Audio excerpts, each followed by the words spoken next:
the center of Bandung City, Bandung Regency, and Higher Education Zone in Jatinangor, Sumedang, make Unpad as an excellent university in conducting education, research, and community services.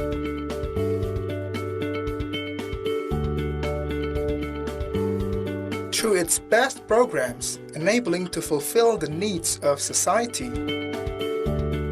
Nowadays, UNPAD has 16 faculties and 1 postgraduate school, totally consisting of 152 study programs. Faculty of Law, Faculty of Economics and Business, Faculty of Medicine, Faculty of Mathematics and Natural Science, Faculty of Agriculture, Faculty of Dentistry, Faculty of Social and Political Sciences, Faculty of Arts, Faculty of Psychology, Faculty of Animal Husbandry, Faculty of Communication, Faculty of Nursing,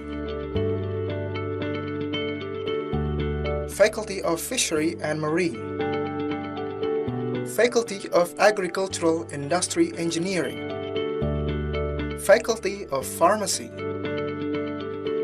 Faculty of Geological Engineering,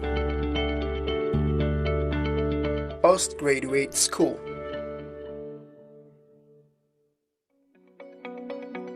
Realizing the importance of learning process, curriculum and learning method are continuously developed in order to adjust the dynamics of stakeholders' needs. Nowadays, UNPAD has used student-centered learning method. That is, learning method focuses on students as the base to actively involve in developing knowledge, skills, attitude and behavior with competence-based curriculum. Supported with professional faculty members and staffs, UNPAD is capable of generating competitive and characterizing graduates. Until now, it has registered 10,000 of students from all over Indonesia and hundreds of international students studying in Universitas Padjadjaran. To optimize the education and learning processes, UNPAD is supported with various representative supporting facilities such as library, Basic Science Service Center, Language Center, e-learning, Teaching Hospital, and Dental Hospital. In addition, UNPAD is also equipped with student dormitory, health facility, sport facility, campus transportation, banking, hall, and entrepreneurship facility. Such various facilities are supported with the utilizing of information technology. Besides supporting the academics quality, Universitas Padjadjaran also fully supports the activity of student character building through some student unit. As a part of society, Universitas Padjadjaran absolutely realizes that its function is limited not only in teaching, but also social and cultural aspects. Some social activities, society empowering, and research implementation have been conducted to give real benefits for all society. Universitas Padjadjaran, straightening and developing together with society. From West Java, for Indonesia, to the world through SDGs.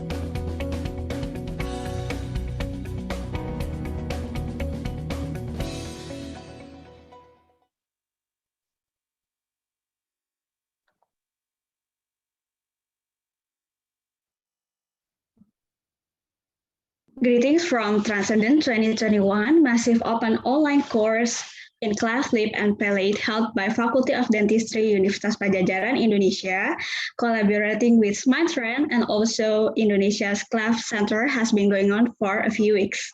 My name is Raisya. I'm a student from Faculty of Dentistry Universitas Padjadjaran, Indonesia. Since we came from different countries, I think it is appropriate to say good morning, good afternoon, and also good evening for everyone here. Greetings for today's our expert, Professor Julius Ademokoya. He's a professor and lecturer in the Department of Special Education, Faculty of Education, University of Ibadan, Nigeria. He teaches special needs education, and he is also a specialist in rehabilitation and education of persons with hearing and speech or communication disorder. Thank you so much for Professor. It's been an honor, a pleasure, and we really appreciate your presence. Hello, Professor. Yeah, thank you very much. And let me again say good morning, good afternoon, and also good evening to everybody. I also like to acknowledge the rich culture of the country, Indonesia, and also that wonderful strive towards education. I say congratulations to this system. Thank you. Thank you again, Professor, for giving your time here. Hope you are doing well. And today we also have Dr. Anggun Rafisa, M.KM. She is a lecturer of Faculty of Dentistry in the Oral Biology Department, Faculty of Dentistry, Universitas Padjadjaran, Indonesia, as our moderator today. Thank you, Dr. Anggun. Yes, Raisa, good afternoon. Thank you for inviting me here to today's meetings. Also, I would like to greet all of the participants here in the Zoom meeting. Thank you for the excitement for learning about cleft lip and palate, and also thank you for attending today's live discussion session. So, Professor, for your information, today is our first live discussion in our 7-week online course.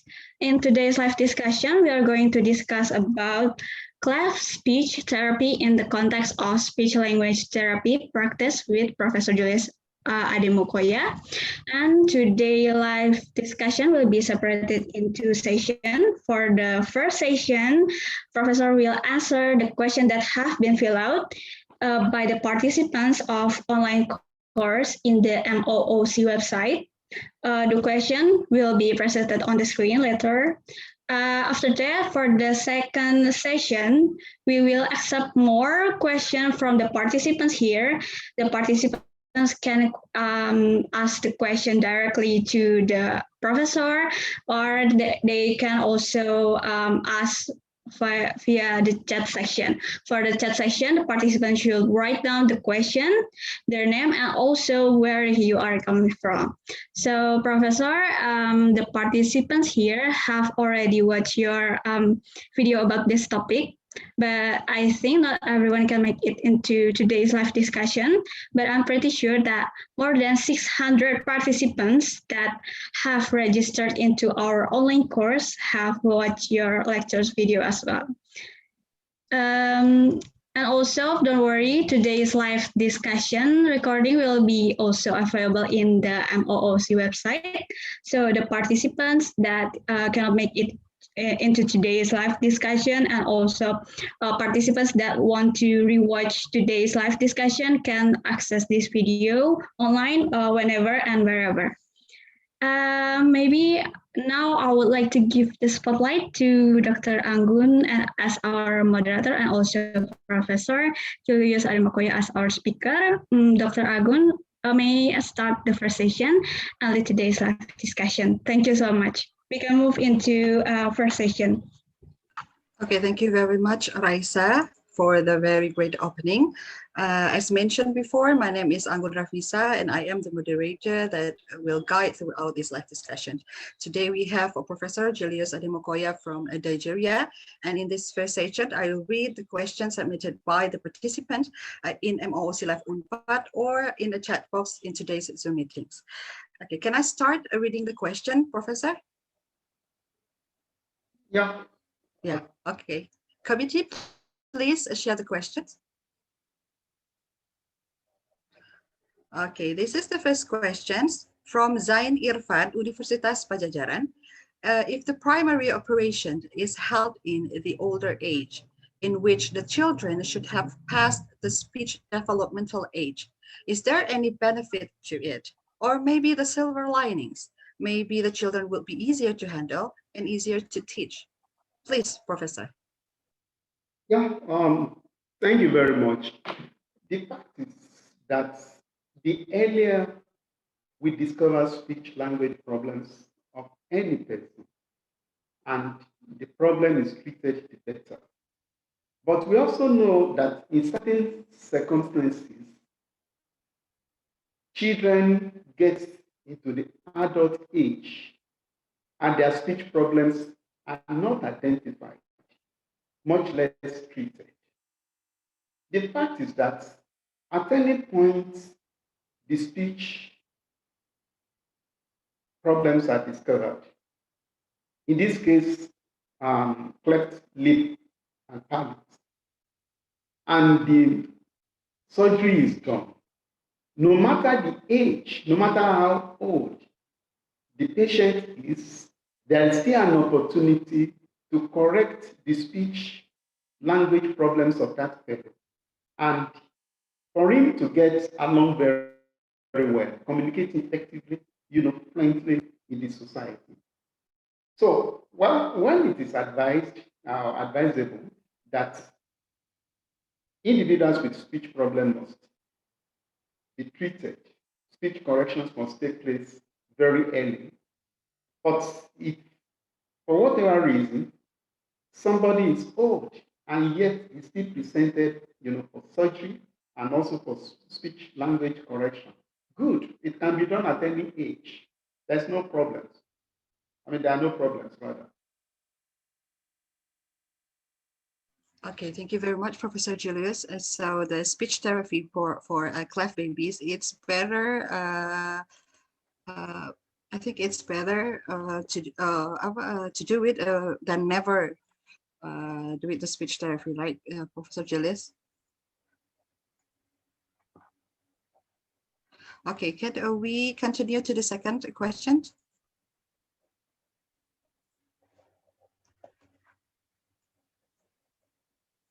Okay, this question is from Argi Marciadina, Universitas Pajajaran. And the question is, what are the roles of the family or parents of the cleft patient within the cleft speech therapy? Please, Professor. Yeah, thank you very much. There are so many things parents or family members can do to support the child going through speech therapy. Number one is that the parents of family members are expected to provide what we call support services.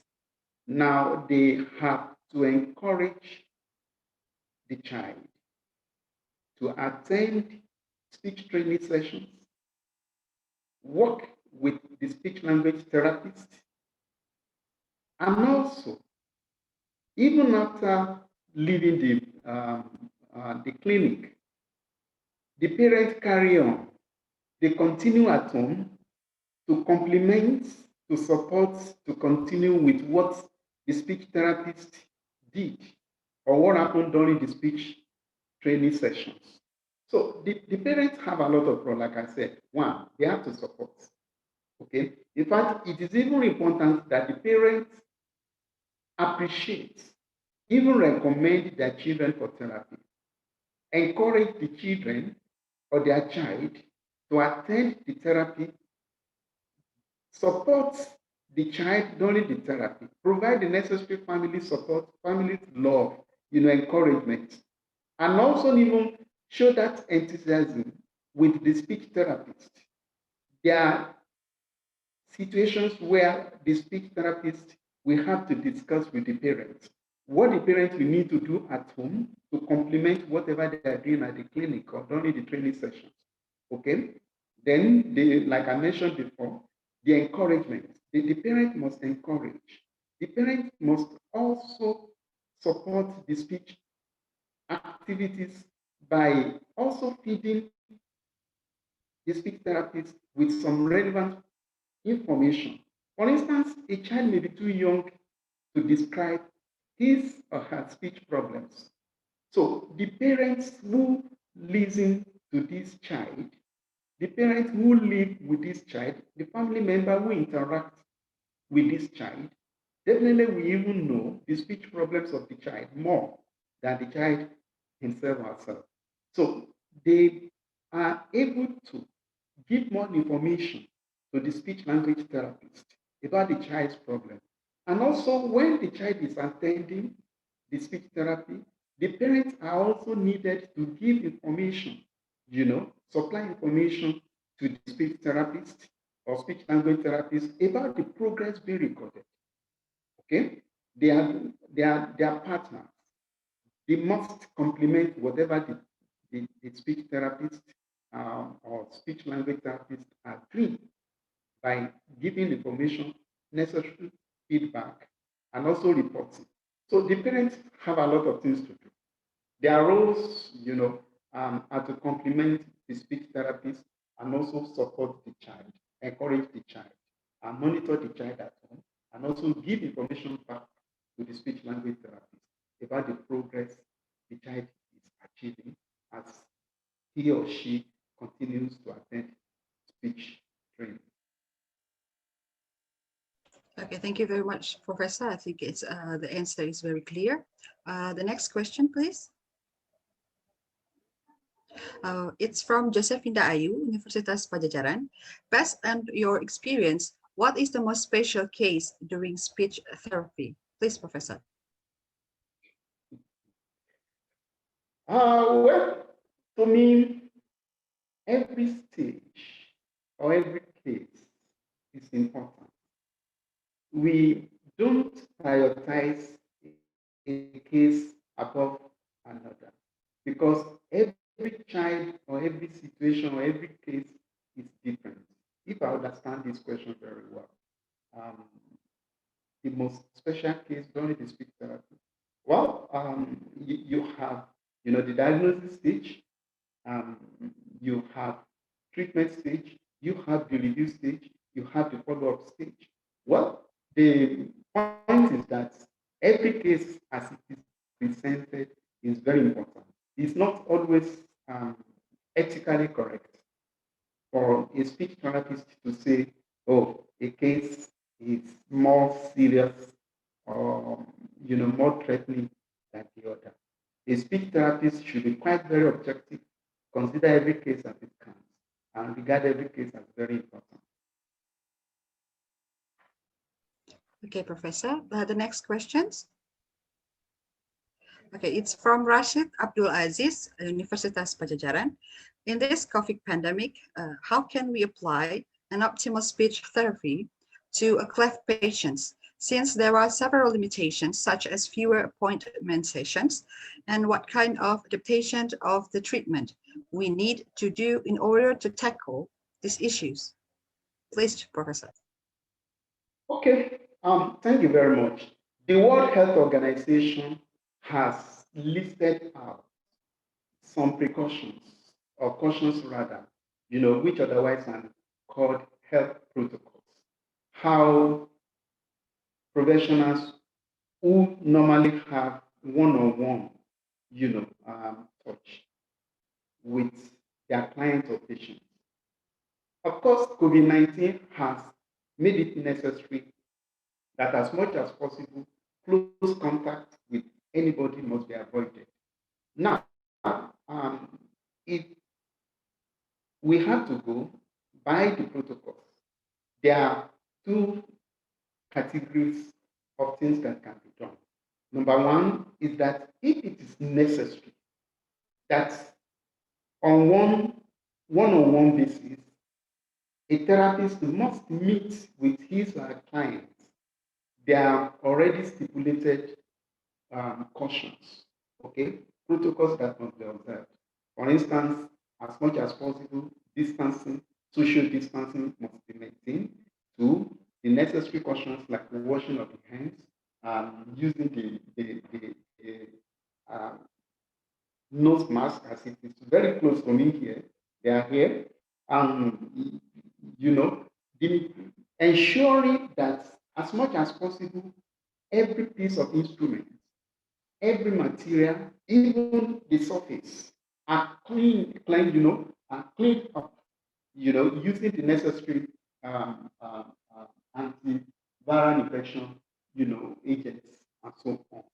So that is, if it is very necessary to have as much as possible close contact therapy.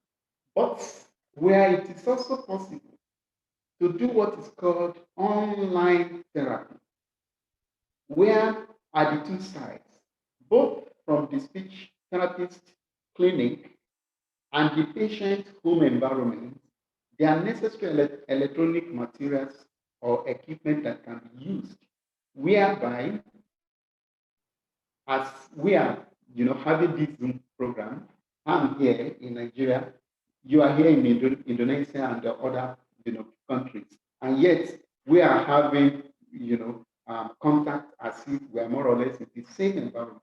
Okay, so we have online sessions, therapies that are also going on, where we are connected electronically.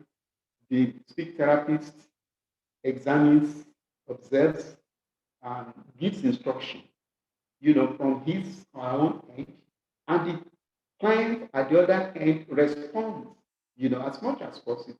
So we know COVID-19 or the pandemic is not going to last for life, but as much as possible, let us abide, let us submit ourselves to cautions, health protocols given, so that at the first instance we have life. Life is very important. It is when you are alive that you also talk about how do you speak or how do I improve my speech. So, like I said, two sets. If it is necessary, to have in-clinic session, what can be done? The health protocols are, listed by WHO and so on. Using gloves, washing the all materials used, using face mask, doing all sorts of things we need to do. But where it is also possible, there are also procedures for having online therapy sessions. Okay, Professor, regarding this question, does online session of speech therapy have an effect on the success of the process of the speech therapy itself? Please, can you make your statement again? Okay, does online session, if the speech therapy done by online session, you said that there's an option to do an online session of speech therapy, right, Professor? Yeah, it's quite very possible. Is it possible. Yes. It's quite possible to do online session. Yes. Use this scenario we are having, for instance. Assuming I'm the speech therapist in my own clinic and you happen to be my client, wherever you exist, I can ask you questions. I can do a bit of, oral inspection, ask you to do certain things, pronounce certain words, do some breathing exercise, some activities, and so on. And of course, I can get a response from you and also instruct you what to do and so on. So, well, we may not have 100% results as it would have been if we are in close contact. But like I mentioned, the pandemic is not going to last forever. We just have to adapt to whatever situation we can adapt to survive the time. And when the pandemic is over, we continue with our normal procedures. Okay, thank you, Professor. Can we continue to the next questions?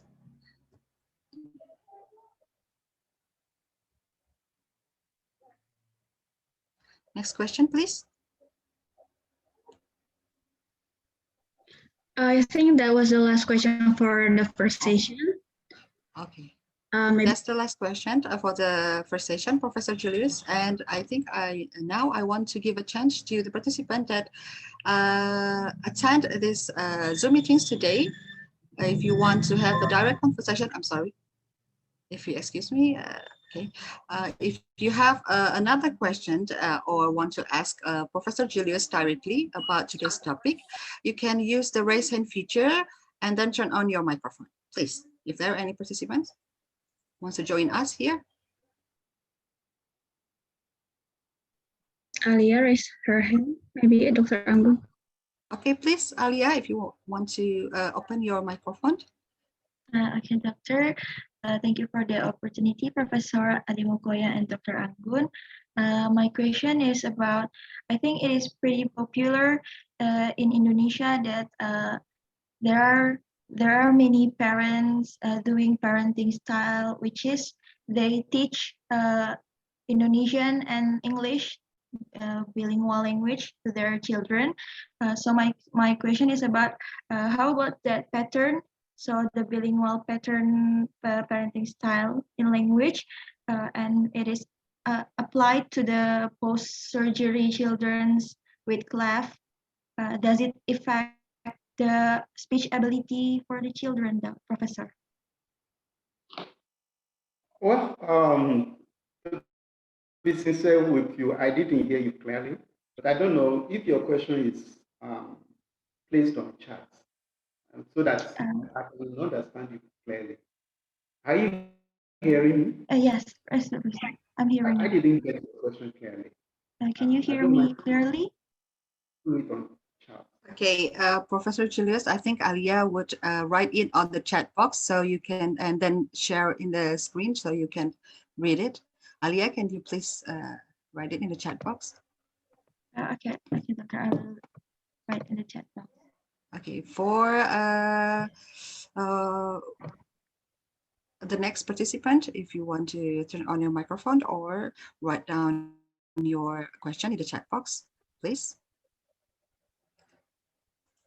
In the meantime, we wait for the Alia's question.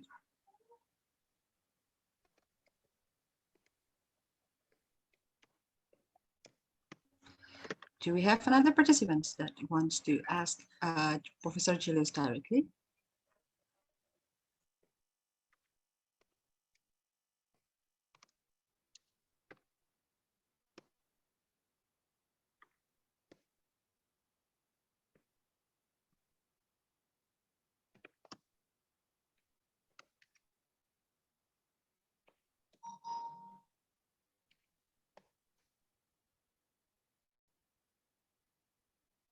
Okay, committee, can you copy the questions and share it into the screen?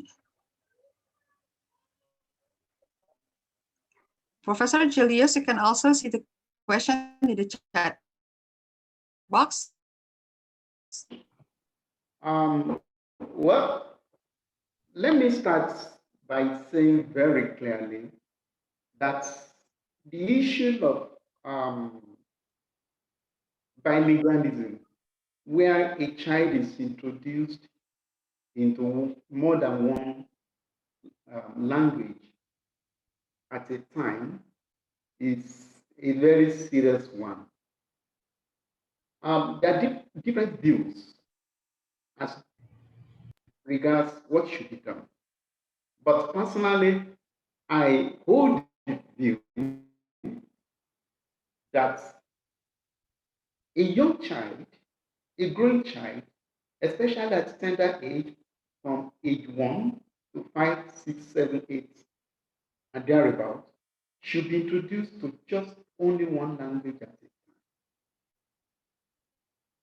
Why? Because when the child is introduced to two languages at a time, like in case of bilingualism, or in situations where, for instance, like in Nigeria, just as you have in Indonesia, the parents at home speak their mother tongue language. When the child goes to school, the teacher or in the school, they use the lingua franca. In Nigeria, it is English language. Definitely, many of us pass through that stage. One language at home, another language in the school. And we also paid some penalties for that. One, there will always be confusion. Okay? There will be situations where the child will have to, confuse certain words and all those things. And that is number one, not only in confusions of, understanding the vocabularies and, the manner, the things, syntax, and all those things, all things having to do with it. It's even in the thinking too. A child thinks in the language that is taught to that child. The child is introduced to very early in life. So if you are to be thinking with two faculties, let me use two faculties. One faculty, the mother tongue, another faculty, the language they use either in the speech clinic, oral clinic, or in the school. Well, definitely that child is likely to have also difficulty in the clarity of thoughts. Thinking may not be that clear.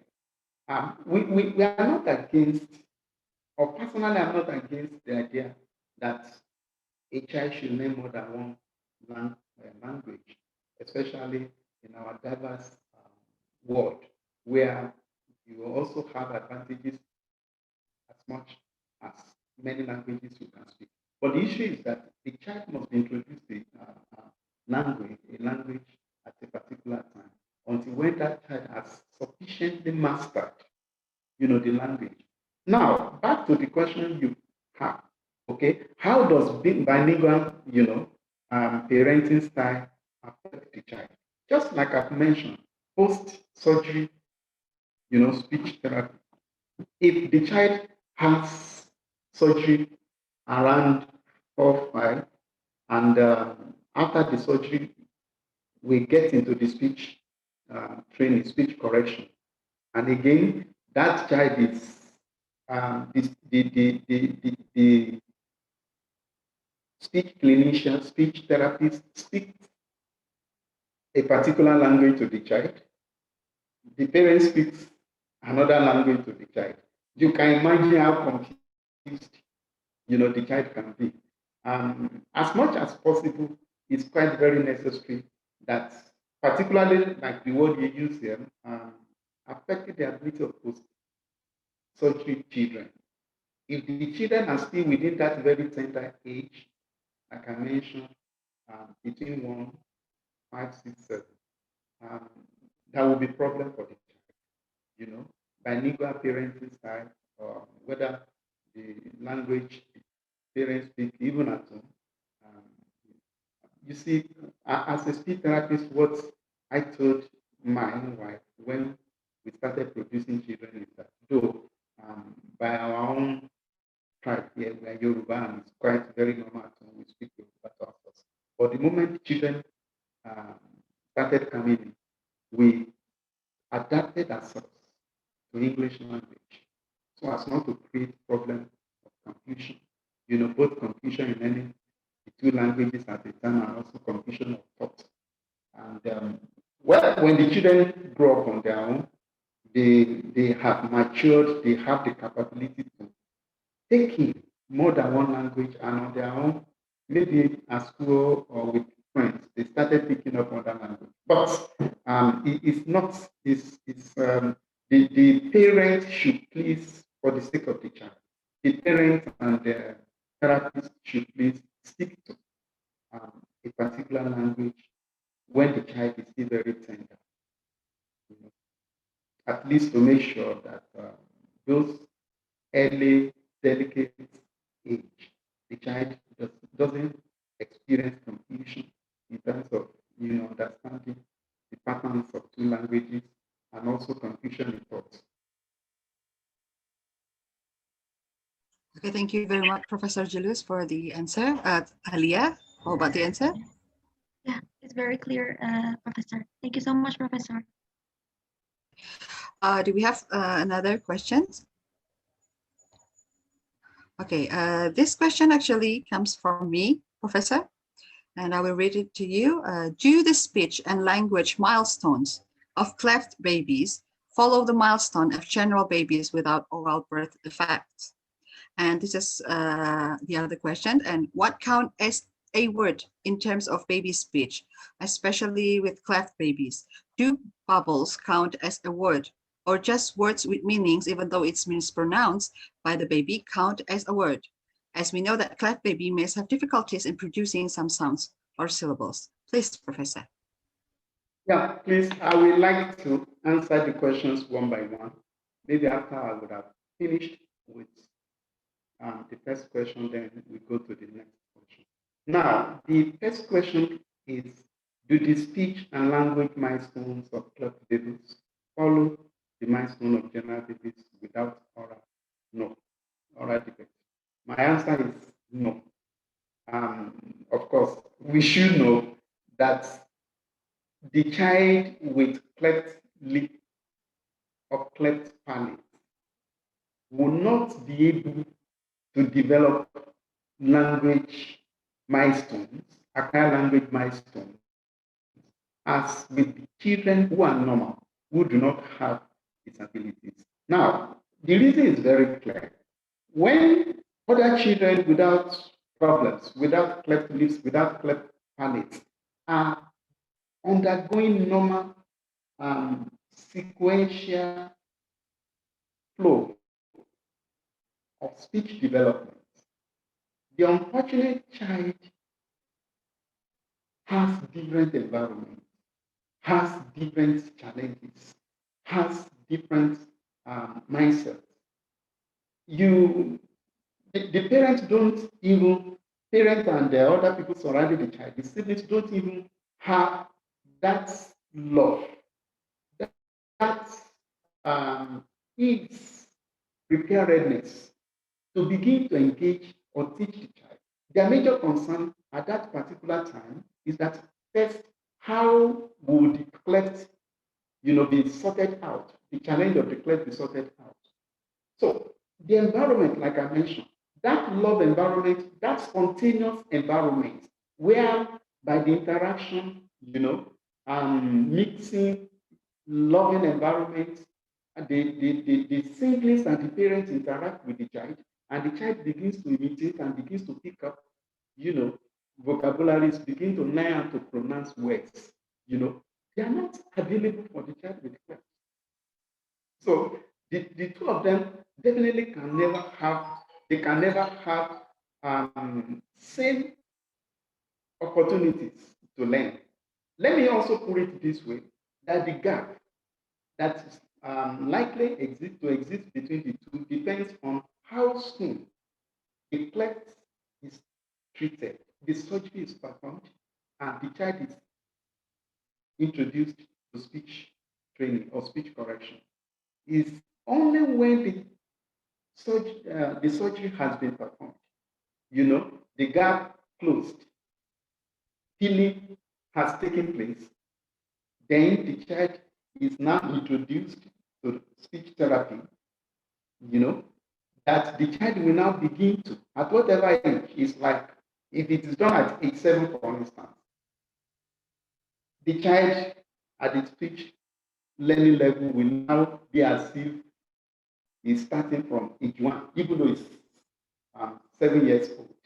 So until when the child is able to, catch up in terms of, let me use the word catch up because, well, the child could be very brilliant.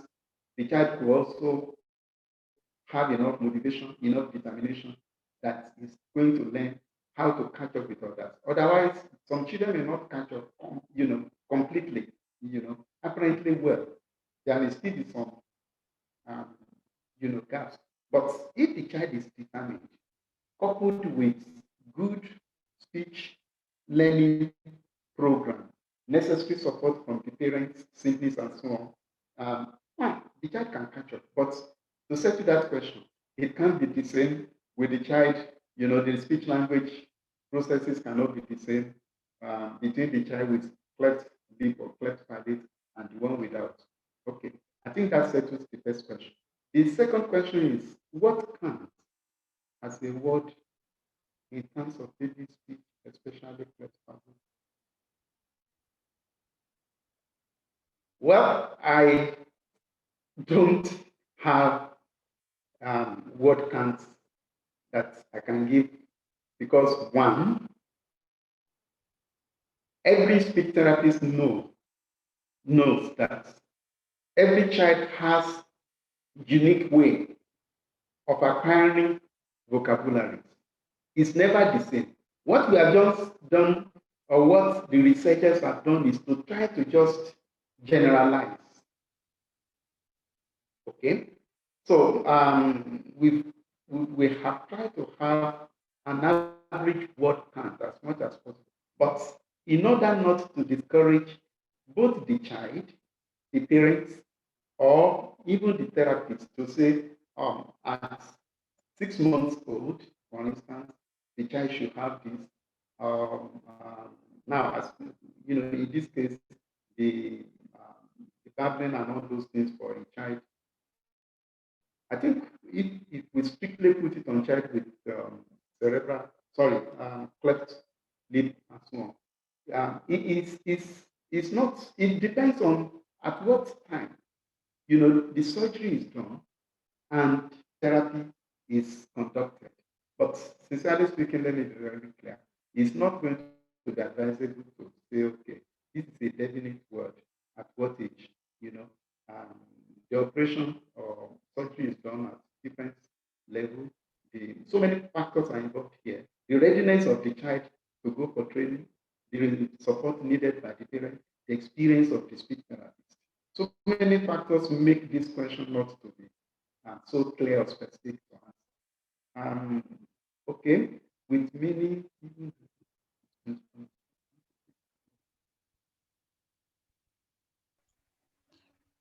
Okay, Professor, thank you very much for. Of course, the speech problems of the child with cleft lip and their palate, you know, is number one. They produce nasal sounds, you know, and this is because there is a gap in the upper roof, you know, in the upper palate, and that gap may also extend to the lip. So, because of the gap, the air that's supposed to have been used to pronounce, words very well, escapes. So it gives the in sound, nasalization of sound, which makes the wet syllables very guttural, you know, like as if you are producing word from the throat instead of the mouth. Okay, so the other issues too, like we said, you know, purely pronunciation, that is their major problem. Not clear, not you know, lack of clarity when sounds are. Okay, thank you very much, Professor, for answering this question. Committee, do you have another question, or is this the last question, or is this the last question? I think that was the last question, Doc. Okay. Well, our time is up also, and there are no more questions to be answered. Professor Julius, I think we come to an end of this live discussion. Before we end it, do you want to deliver a closing remarks in this today live discussion? Pardon, please, can I hear you again? Okay, do you want to deliver a closing remarks, Professor Julius? Do I want to do what?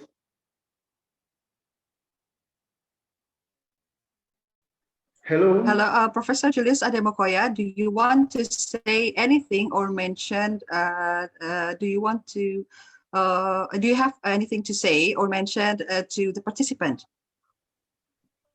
Yeah, thank you very much. I noticed that most of our questions, have been on speech. Fine. I agree with you because we are basically, dealing with oral or speech matters for a child with cleft lip or cleft palate. But let me also mention that there is a need for comprehensive involvement of other partners. Okay, we need to understand that what we do, giving good speech, all effort we make by giving good speech to a child with cleft lip or palate may not yield expected results if other professionals that are needed are not, involved or adequately carried along. If you look at the paper I discussed in detail, there, it's a joint effort. We need a lot of complementary, from even the surgeon himself, um, the people in dental professions, and so on. Then that is one. Again, the other challenges, the social challenges, I don't really know how it is over there in Indonesia and other Asian countries. But the fact is that in Africa, the parents and the child with cleft lip and palate, they undergo serious discrimination, bias, stereotypes, stigmatization. Um, so there is also a need for the counselors, the psychologists, to also support the parents and also support the child, especially a lot of correcting the self-concept of that child. Imagine a child that has been rejected, has been, subjected to all kinds of dehumanization. Why he was still having the problem of the body surgery. And if things must be done to first of all lift up, encourage, counsel the child, give the child a good self-concept, self-realization, so that when we are asking the child, let us go for therapy, the willingness, the readiness is there. It's not that is so withdrawn, self-defeated, and almost feel like, oh, what's good can also come to me with the kind of experience I've had enough.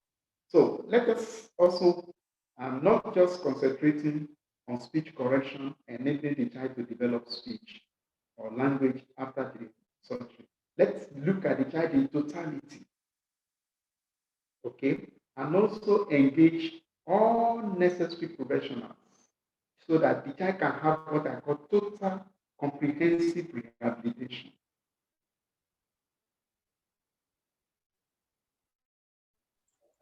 Okay. Are you able to hear me?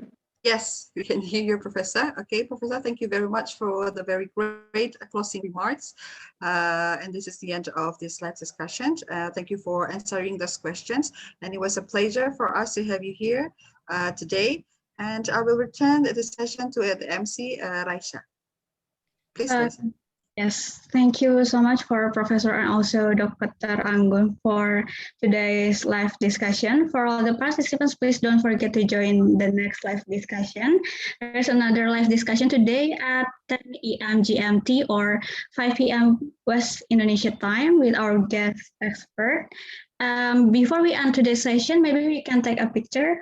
For all the participants, please turn on the camera. I will have to count to 1 to 3. And the committee will screenshot the Zoom meeting. Please turn on the camera. Okay. 1, 2, 3, cheese. 1, 2, 3, cheese. 1, 2, 3, cheese. Okay, we have captured the moment, and thanks again for joining us today, and we will see you on the next live discussion. See you online and stay healthy. Thank you, Professor. Thank you, Dr. Anggun.